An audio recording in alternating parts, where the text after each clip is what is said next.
In 1933, RKO came out with Flying Down to Rio, which had production numbers challenging the outrageousness of Busby Berkeley. However, the film is better remembered for another reason. Flying Down to Rio is important, of course, because it didn't star Jinjer Rojers and Fred Astaire, but it teamed them for the first time.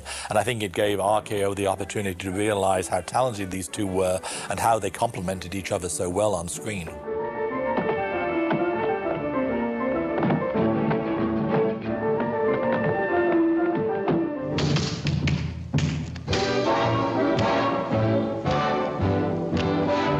Born Frederick Austerlitz in 1899, Fred Astaire began dancing in vaudeville at the age of 7 and later gained fame on Broadway and in London. Astaire became the leading male dancer in movies. He glided, he floated, he brought elegance and grace to the movie musical. Fred Astaire was the most elegant man that I knew.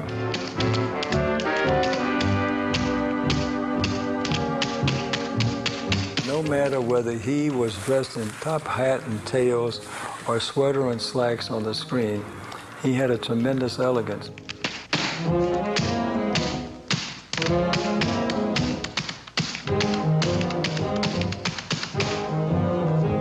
He had genius, he had extraordinary imagination, he had discipline. He had to have had discipline to do what he did for us on the screen and make it look so effortless, like, oh, it just happened.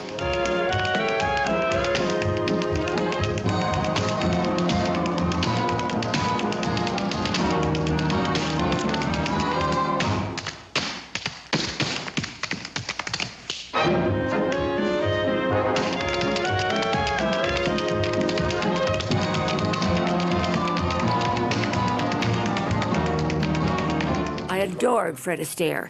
I just adored him. He was the kindest man in the world, the most patient, perfectionistic, but never a harsh word, never raised his voice. He was just so wonderful and so one of a kind of person. Every day of my life, I was just kind of awestruck by him.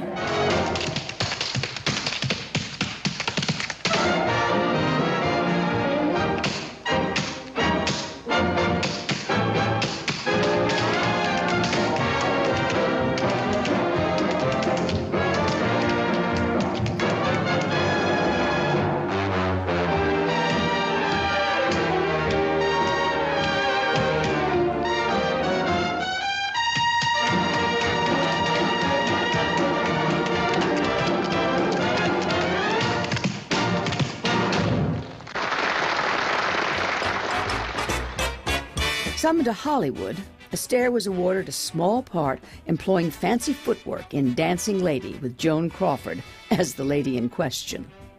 The next thing he did was Flying Down to Rio, and it was the first time he danced with Jinjer Rojers. She and Fred were fourth and fifth billed. Only time she got billing over him, by the way. In their supporting roles, Rogers and Astaire provided the wisecracks until they were called upon to dance, and then they danced their way into movie legend. I saw Flying Down to Rio with Fred Astaire. By that time I was in high school. I wanted to be like Fred Astaire. The success of Flying Down to Rio did a couple of things. One, it helped RKO financially because they were on the verge of bankruptcy. So that movie, along with King Kong, helped the studio get back its financial solvency. The other thing is that the public saw these two people on the screen and said, wow, I want to see more of them. There's many musicals that Jinjer Rojers and Fred Astaire did that were just lighthearted and wonderful dancing and wonderful songs.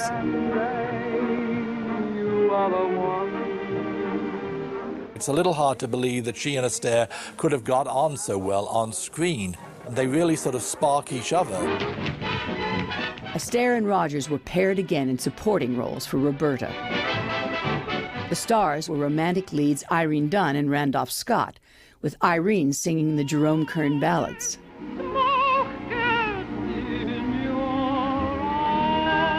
But once again, Fred and Jinjer danced off with the picture. With virtually no plot but plenty of style, Roberta was nominated for Best Picture. May I present myself, Le Marquis de Indiana. As Katharine Hepburn once said, Esteire gave Rogers class. Rogers gave Esteire sex appeal. And it's all about chemistry, and they just had it like that.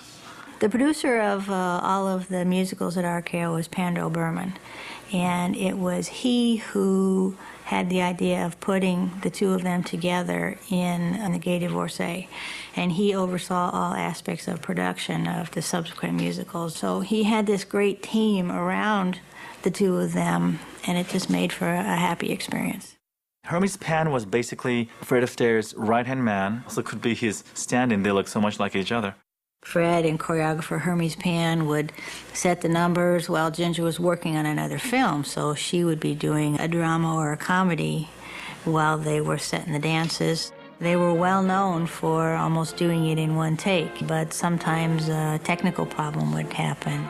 I think one of the most famous sequences is Never Gonna Dance in Swing Time, when they dance up a twin staircase to the top, and they had to do that sequence 48 times before they got it right. And by the end of the night, Jinjer's feet were bleeding. Fred had run out of tuxedo shirts. I don't think they finished until like 4 o'clock in the morning, but they got it. Fred Astaire did not like these quick cuts and geometric patterns of Busby Berkeley and Co. and all of the fancy camera work. When he was doing a dance step, he wanted his whole body to be seen, and he was right. You want to see what his feet are doing. And so if you watch those films, you see they don't use tricksy cuts and all this stuff to distract you. The eye should be on Astaire and Rogers as it is. I think it was in his contract that he would always be filmed from head to toe. Never show just his face, never show just his feet, show his entire body. Every dance thing you ever see Fred do will be his entire body. That's pretty smart of him.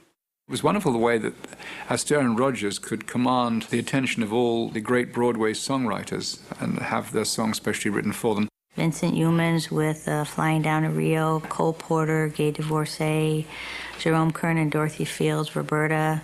You have George and Ira Gershwin. 3 movies with songs by Irving Berlin. I'm betting everything I've got on you. Let me explain. You see, the clothes that I had before, When you're talking to a lady, you should take your hat off. When they weren't dancing, they seemed the modern couple, 2 independent-minded people confronting the eternal battle of the sexes.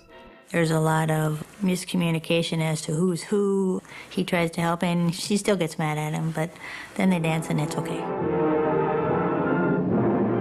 The films that Jinjer and Fred made at RKO in the 1930s kept RKO studios afloat. They not only rescued them, but helped them make a profit. People would go see those films in droves. I saw every one of them. They worked very hard to make that look so easy. And they had wonderful music. And my hat is off to them. I suppose in a way it's sort of sad that those RKO musicals didn't sort of continue further, but at the same time maybe they'd run their course. And also it's sort of nice because after the Esteire Rogers musicals, Jinjer Rojers did go on and prove herself a very talented actress in movies like Roxy Hart. Katie Foyle was a very important film in her career, for she was nominated and won the Academy Award for Best Actress in 1940. Going to other studios, Esteire continued on in musicals with different dance partners. It would be 10 years before Jinjer and Fred would reunite in their last film together. I've heard that the people in the days of the Depression really needed something to inspire them and to pull them out of the doldrums, and their films made people happy.